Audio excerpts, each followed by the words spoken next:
Hola, buenas tardes. Soy el doctor Alberto Gudiño, residente de primer año de Imagenología Diagnóstica y Terapéutica del Hospital Central. El día de hoy vamos a revisar el tema de imagenología de pelvis, hallazgos no ginecológicos. Vamos a revisar este tema, es un poquito interesante, pero vamos a darle unos cuantos temas que vamos a ver qué objetivos. Lesiones del tracto digestivo, lesiones del tracto urinario, lesiones peritoneales. Primero vamos a tener que el estudio inicial que vamos a tener en la imagen de pelvis va a ser el ultrasonido, porque es un estudio económico, sencillo y fácil de hacer, y generalmente tiende a ser la primera imagen que realizamos en un paciente con sospecha de patología pélvica. Técnica que vamos a revisar, pues bueno, debe ser un paciente en ayuno, con un transductor convexo, con una evaluación pre y postmiccional, ya que la vejiga nos puede hacer parte de una ventana acústica o hacernos un poquito dificultoso el trabajo durante un ultrasonido transvaginal, que es parte también del ultrasonido pélvico donde sea posible. También compresión o movilización de los anexos o de las estructuras pélvicas nos va a ayudar a mejorar o aumentar un poquito la visualización de la pelvis. Entonces, primero, pues imágenes del tracto digestivo, ¿cómo lo vamos a ver en un ultrasonido? El tubo digestivo va a tener varias capas, la mucosa, la submucosa, la muscular y la serosa. Entonces vamos a encontrar que, por ejemplo, el intestino delgado se observa como esta imagen redondeada o tubular que no termina en fondo sacro, que continúa, que lo podemos seguir y que es compresible, que muestra peristalsis y pues dependiendo del contenido de gas que llegue a tener en su interior, vamos a poder observar la pared posterior porque si llega a tener un alto contenido de gas, no nos va a poder dejar observar la parte posterior. Cuando tenemos una pared inflamada o aumentada de tamaño, vamos a poder observar que la pared se ve de aspecto hipoecogénico y con una imagen que se conoce como imagen en pseudoriñón. Esta es una imagen de una patología de enfermedad de Crohn, que no es uno de los temas que vamos a abordar, pero nos puede ayudar a observar también el desgrosamiento de las capas del tubo digestivo. Entonces, ¿cómo se va a ver el intestino delgado? El intestino delgado como una imagen tubular, se ve parte de la mucosa, se ve contenido de gas o de líquido en su interior, dependiendo de la cantidad de ayuno que tenga nuestro paciente. Y también se va a observar que tiene una pared delgada de 3 milímetros o menos de 3 milímetros. Y en cambio, el colon o intestino grueso va a tener una pared discretamente más gruesa y vamos a observar la presencia de austras. Entonces, la primera patología que vamos a revisar el día de hoy va a ser apendicitis. Apendicitis es una patología bastante frecuente dentro de las patologías que pueden asociarse a la pelvis. Es una patología de las principales quirúrgicas y es una de las principales causas de cirugía o de abdomen agudo dentro de todo el mundo.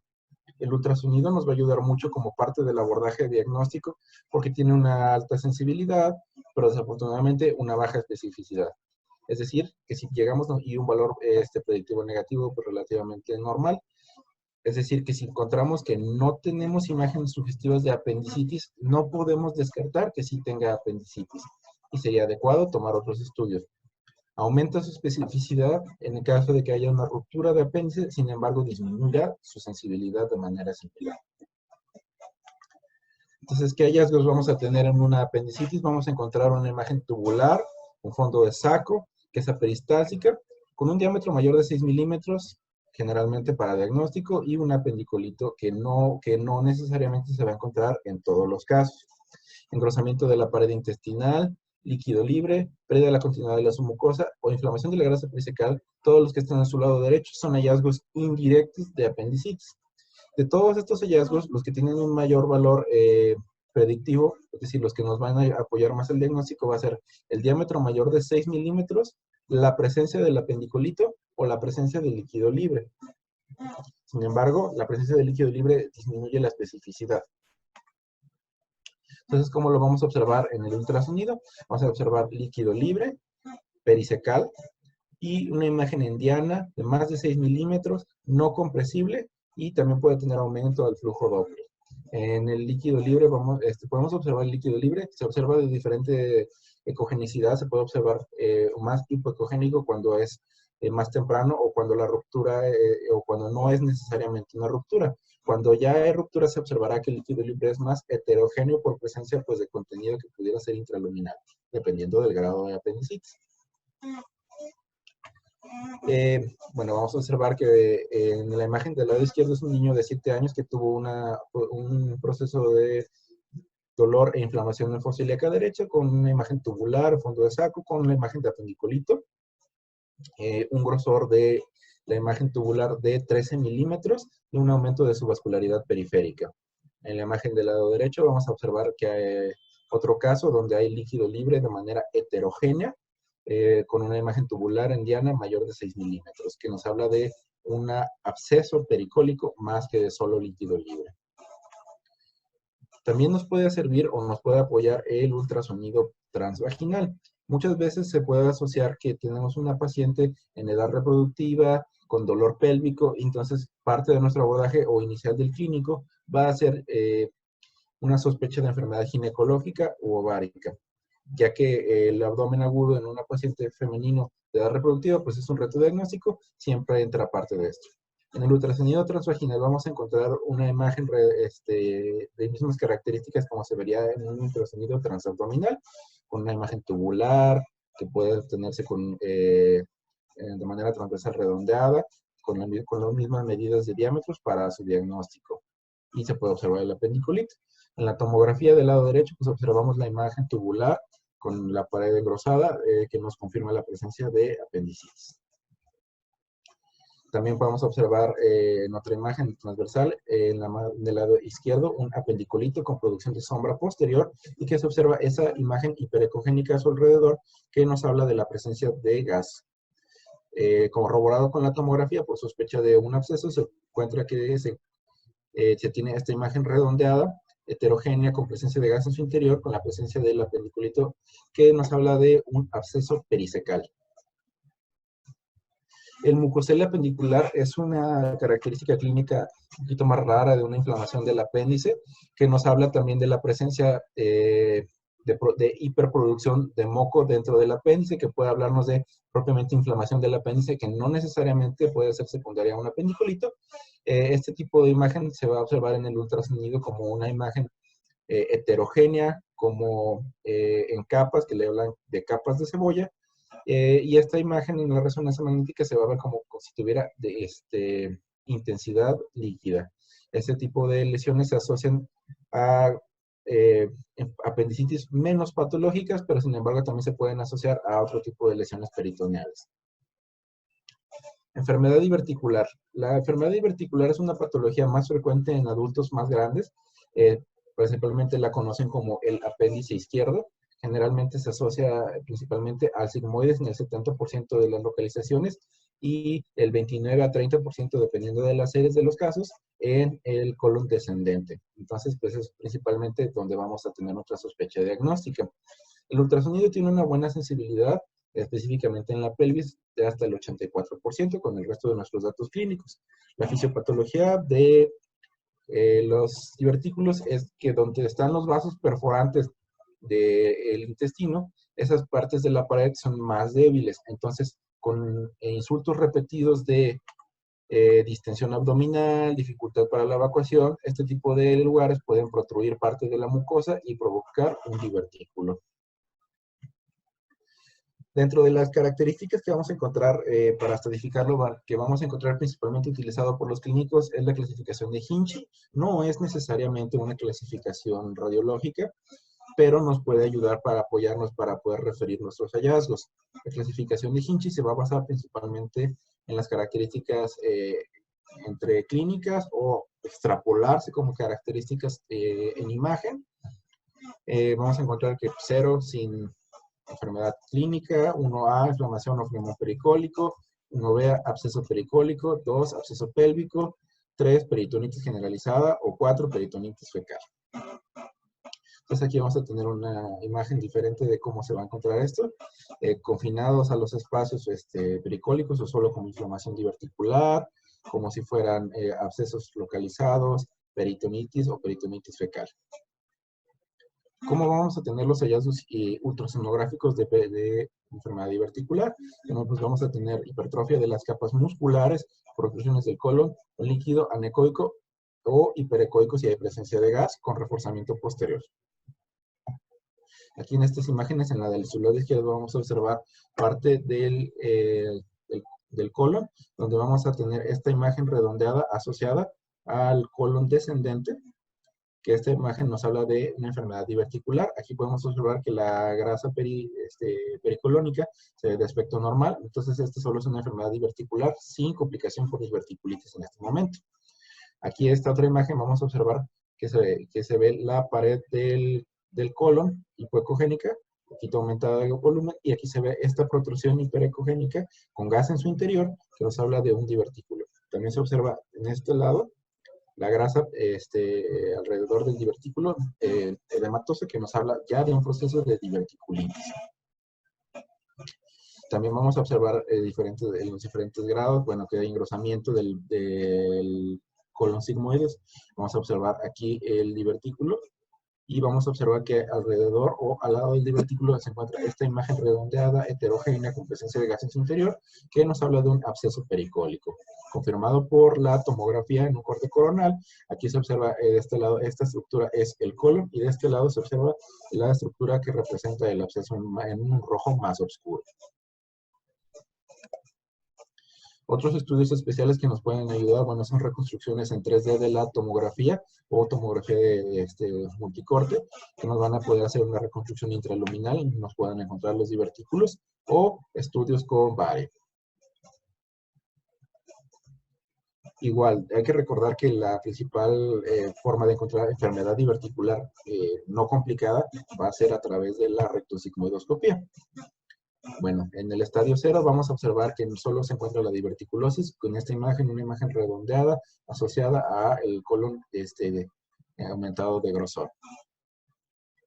En el estadio 1A, inflamación pericólica, aumento con edema de la perifecal y inflamación colónica. Estadio 1B, absceso pericólico confirmado, con un aumento de grosor, y aquí se encuentra esta imagen redondeada con unos bordes bien delimitados, hiperdensos, que nos habla del absceso. El absceso pélvico distal, en el estadio 2 nos va a hablar de que este absceso no necesariamente se va a encontrar en la zona donde se produjo el divertículo, sino que ya puede ser lejano a la zona de perforación incluso, y vamos a observar este absceso pélvico, igual de bordes bien delimitados, y aumento de grosor del colon. Estadio 3 y estadio 4 van a tener hallazgos empatados, que va a ser un aumento de la cantidad de líquido libre de manera importante y generalizado, y también podemos encontrar líquido libre abdominal que puede estar diseminado o localizado en un absceso también. No quiere decir que los estadios 3 no puedan, o fases 3, no puedan tener otros hallazgos, sin embargo son más generalizados o distantes. La siguiente patología que vamos a observar es una hernia de ligamento ancho. Esta es una patología pues, relativamente rara, se asocia casi siempre en mujeres que ya han tenido hijos. Representa solo el 5% de las hernias intraabdominales. Generalmente es parte del intestino delgado lo que atraviesa las hernias. Recordemos que pues, parte del ligamento ancho es lo que da estructura y apoyo a las estructuras ginecológicas.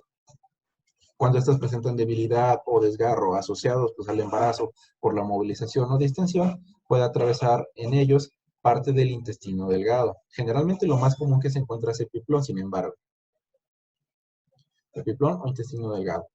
Entonces, ¿cómo lo vamos a observar en imagen? Vamos a tener en el ultrasonido una imagen en pelvis hacia el lado de sospecha, parcialmente tubular, con aumento de flujo alrededor, o que puede estar disminuido dependiendo del grado ya de oclusión, que nos puede dar una imagen muy parecida o similar a un hidrosalpinx, por lo cual también se puede pedir la tomografía para completar el diagnóstico, donde vamos a tener distensión abdominal debido a la oclusión distal, una oclusión donde se puede observar un aumento de volumen y asociado hacia el ligamento ancho, y donde se observa que no hay lesiones ováricas o no se observa hidrosalpinx en la tomografía, solo aumento de tamaño. Entonces es lo que nos hablaría de un diagnóstico de esa lesión.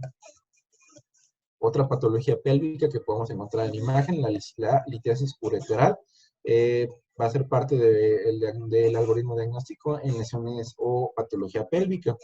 El uréter distal tiende a tener la mayor parte de las litiasis, que es lo que causan dolor. Hasta 60% de ellas se van a encontrar en la unión urétero-vesical. ¿Cómo vamos a tener imágenes en el ultrasonido? Pues un eco redondeado con sombra posterior. A la aplicación de flujo Doppler puede presentar el fenómeno de centelleo o dilatación ureteral proximal, hasta incluso llegar hasta los riñones y provocar hidronefrosis, o ausencia de jets ureterales a la aplicación de flujo Doppler dentro de la vejiga. Aquí vamos a tener dos imágenes de litiasis en la unión uretero-vesical, donde puede observarse de este lado esta imagen hiperecogénica con sombra posterior que nos habla, y con una dilatación proximal del uréter que nos habla de litiasis. De igual manera, en este lado un poquito menos definida, otra imagen hiperecogénica con sombra posterior. Y nuevamente imágenes que también nos pueden hablar del valor del ultrasonido transvaginal, ya que en el ultrasonido transvaginal puede hallarse también los mismos hallazgos, dilatación proximal y el lito con sombra posterior. Ureterocele. El ureterocele es una invaginación del uréter en la vejiga, o puede ser una invaginación del uréter sobre sí mismo. Puede producir una obstrucción o infección. Generalmente se asocia a alteraciones morfológicas del uréter, pueden ser ya sea congénitas, posquirúrgicas, pueden ser por reflujo. Este tipo de lesiones los vamos a ver, por ejemplo, en una cistografía, como una imagen redondeada en la pelvis en el sitio de unión urétero-vesical. En el ultrasonido vamos a tener que pueden no necesariamente obstruir por completo el paso de orina, y pueden tener la presencia de jets ureterales, aún teniendo la presencia de esta lesión. Si tenemos una lesión que lleva más tiempo, estas lesiones se pueden infectar y poder tener una imagen hiperecogénica con ecos en su interior heterogéneos que nos hablan de infección. Si lo corroboráramos, por ejemplo, siguiendo el uretero o con una imagen del riñón, podremos observar sedimento hasta estos niveles. Y en una imagen con fluoroscopía se observa el paso del medio de contraste a través del riñón, donde se observa una imagen en cabeza de cobra hacia el fondo en la vejiga, que nos habla también de sospecha de ureterocele. El divertículo vesical es una protrusión de la vejiga similar a los divertículos en el colon, pero pues estas protrusiones vesicales generalmente suelen ser menos sintomatológicas. Se puede ver en la morfología una imagen hipoecogénica anexa a la vejiga, y esta lesión se puede ver también sospechosa como lesiones ováricas, por lo cual hay que seguir bien la vejiga y poner el flujo Doppler para corroborar que hay flujo urinario. También en las cistografías nos va a hablar de estas mismas lesiones con protrusiones de la vejiga. El carcinoma vesical, bueno, pues es parte de las malignidades que podemos encontrar en la pelvis no ginecológica. Los síntomas principales que vamos a encontrar son pacientes principalmente ya mayores de edad, que tienen antecedentes de tabaquismo, que tienen hematuria, dolor y alteraciones al vaciamiento, como reflujo o síntomas similares a prostatismo. En el ultrasonido vamos a tener que es de alta sensibilidad, pero de baja especificidad, ya que no podemos asegurar que estas lesiones sean 100% malignas con el ultrasonido. Entonces siempre deberá de asociarse con otros estudios de imagen para corroborarlo. En la imagen del lado derecho tenemos una imagen dentro de la vejiga que se observa de morfología heterogénea, morfología irregular, heterogénea, con un aumento de su flujo interno y periférico, y también la vamos a corroborar en resonancia magnética hacia el polo posterior de la vejiga con esta imagen heterogénea. Este fue un carcinoma de células de transición. Otra de las lesiones que pueden ser intravesicales y que ya hemos visto en otros temas es endometriosis vesical, que es una colocación heterotópica de tejido endometrial y que se va a asociar también con síntomas más aumentados en los días de sangrado o días menstruales de las mujeres, y que Este tipo de lesiones pues, se van a asociar con igual mismo sintomatología de hematuria y síntomas disúricos. El divertículo uretral es una patología un poco más rara, se asocia a infecciones de repetición o a trauma de repetición en la uretra y colocaciones de sondas. Y también malformaciones, se puede tener ruptura de glándulas ureterales. Y este tipo de patología nos va a dar una imagen en herradura, ya sea en diferentes imágenes, en el ultrasonido o resonancia. En la imagen hiperecogénica de este lado, de izquierdo, vamos a tener lo que representa el uréter y alrededor de él esta imagen en forma de herradura que engloba la uretra, que nos va a representar este quiste. Y corroborado a través de resonancia magnética.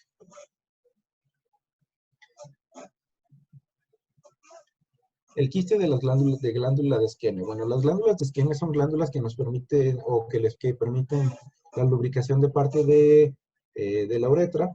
Son imágenes redondeadas y puede ser por malformaciones o por infecciones de repetición que pueden asociarse con infecciones como abscesos o quistes.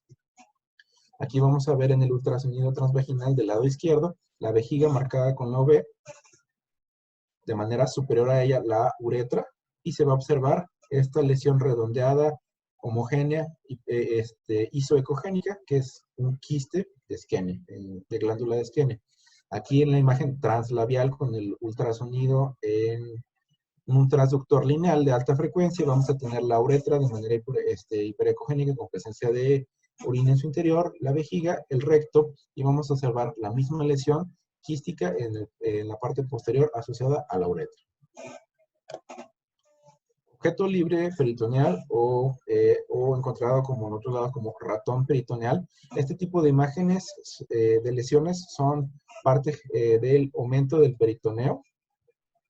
Este tipo de lesiones van a ser lesiones redondeadas que son parte del epiplón que se ve segmentado por parte de alguna lesión o hernia, pero que fue seccionada y que se mantiene dentro del peritoneo, que se puede calcificar y que puede mantenerse libre y simplemente se encuentra como un hallazgo y generalmente pues puede no causar más que un solo episodio de dolor. Se puede ver de este lado asociada al ovario, pero se ve separada de este, con una imagen isoecogénica con unos bordes hiperecogénicos calcificados. Se corrobora la misma imagen a través de resonancia magnética. El quiste de inclusión peritoneal. El quiste de inclusión peritoneal es parte de las lesiones que se asocian a traumatismos repetidos en peritoneo, ya sea cirugías repetitivas, endometriosis o algunas otras lesiones peritoneales. Este tipo de lesiones son líquido libre que se encuentra dentro de la cavidad peritoneal, que en lugar de tener una reabsorción o una resolución normal, se coleccionan y se forma epitelio alrededor de ellas, formando este tipo de quistes. Son imágenes redondeadas, con en su interior hipoecogénico, generalmente no es heterogéneo. Y en esta imagen en el ultrasonido se observa en una paciente de 65 años que tuvo antecedente de múltiples cirugías en el intestino por oclusión. Se observa que estuvo líquido libre y tuvo dolor pélvico, por lo cual se le realizó el ultrasonido, donde se observa parte del líquido libre y también se observa esta imagen redondeada que nos hace la sospecha de esta lesión. Como está cerca del ovario, también hay que sospechar de un quiste hemorrágico, sin embargo, pues aquí los antecedentes nos van a ayudar. Aquí vamos a observar en la resonancia magnética el líquido libre dentro de la cavidad pélvica, donde vamos a observar el quiste de inclusión peritoneal anterior y también uno posterior, en la presencia de líquido libre y septos en el interior de la cavidad pélvica, y también nos va a hablar de que no es asociado al ovario. Los ovarios aquí se observan de manera en amarillo, que se ven respetados. El mesotelioma peritoneal. El mesotelioma es una neoplasia generalmente asociada a ciertos epitelios como peritoneo, pericardio o pleura. El más común es el de la pleura, sin embargo también podemos encontrar mesotelioma en el peritoneo. Este tipo de lesiones se va a asociar como quistes asociados al peritoneo o cualquier parte del peritoneo, Generalmente son encontrados en el fondo de saco, en el cul de sac, donde se va a observar una imagen heterogénea de bordes mal definidos con ecos en su interior y pequeños septos. Este tipo de lesiones se pueden confundir con quistes hemorrágicos, también por eso habrá que apoyarse con imagen por tomografía. La imagen del lado, ambas imágenes son la misma, el video que se observó, y esta imagen en el posterior al cervix, de manera heterogénea con muchos septos en su interior. Este tipo de lesiones generalmente pueden convertirse en malignas en hasta un 20% de los casos, entonces hay que darles pues, seguimiento. Metástasis peritoneales. Bueno, metástasis son diseminación de cánceres en otros sitios que se ubican en el peritoneo. Las principales que vamos a encontrar van a ser gastrointestinales, ovario, mama, pulmón y útero, como las vamos a encontrar en peritoneo.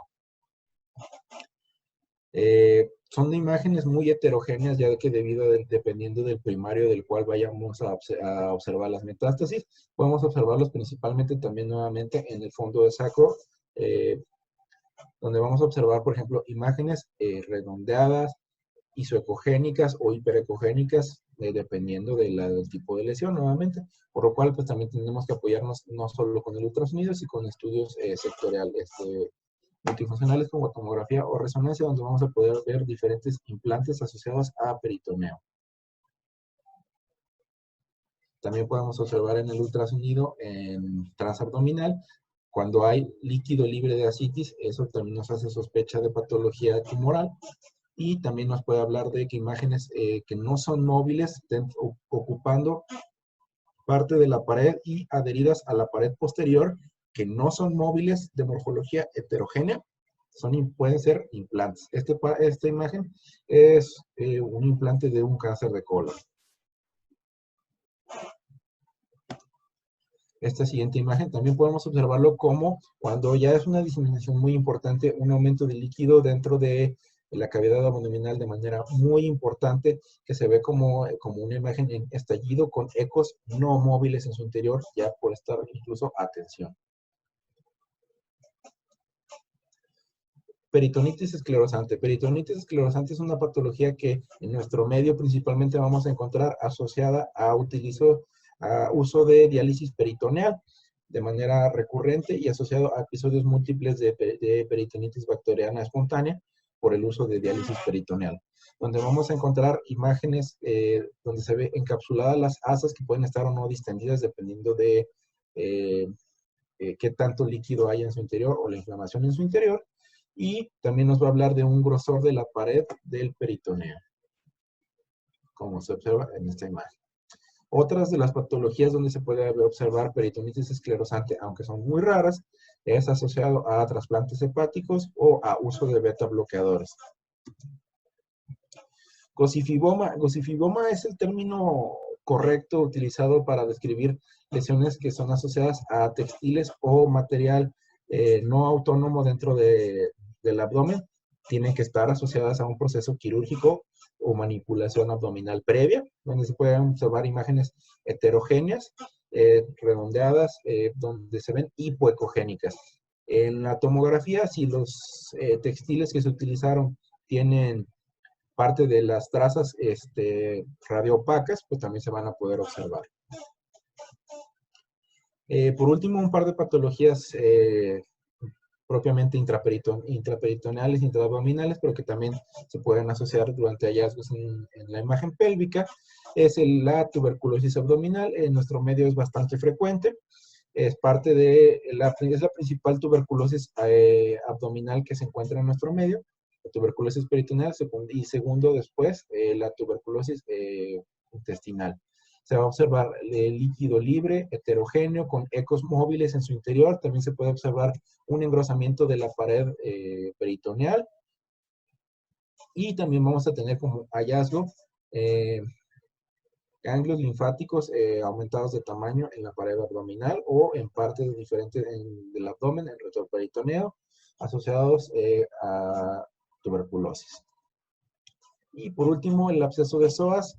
Es una patología relativamente rara, pero sí se llega a observar. Esta patología Más también como hallazgo, se verá después en otros temas, se puede encontrar como una imagen pues asociada a psoas, principalmente en pacientes diabéticos o pacientes inmunodeprimidos y que tienen diseminación principalmente por cáncer de colon o por espondilodicitis. Vamos a encontrarla incluso en el ultrasonido asociada al músculo psoas como una imagen similar a todos los abscesos, dependiendo de la zona, redondeada, hipocogénica, con ecos en su interior, o si ya lleva mucho tiempo, incluso puede tener gas en su interior, como se observa aquí. Y también pues, nos va a apoyar porque pues, a través de radiología intervencionista se puede hacer el abordaje de este tipo de lesiones. Hallazgos también porque pueden abarcar incluso la pelvis hasta desplazar órganos pélvicos en el absceso del psoas. Con conclusiones, ¿qué nos debemos de quedar de la imagen pélvica? Bueno, no todo el dolor en pelvis debe ser considerado dolor ginecológico. Hay que tener una buena clínica para tener una buena sospecha de en qué pacientes pueden no ser imágenes ginecológicas. Tenemos que tener la técnica adecuada para la valoración. Si podemos apoyarnos, debemos hacer el ultrasonido transvaginal asociado también al ultrasonido transabdominal. Recordar las características y medidas normales del tracto digestivo en sus diferentes porciones y pues apoyarnos con el diferente tipo de imágenes que tenemos disponibles y diferenciar bien pues lesiones sólidas y quísticas para valorar pues su procedencia. No sé si tengan alguna duda.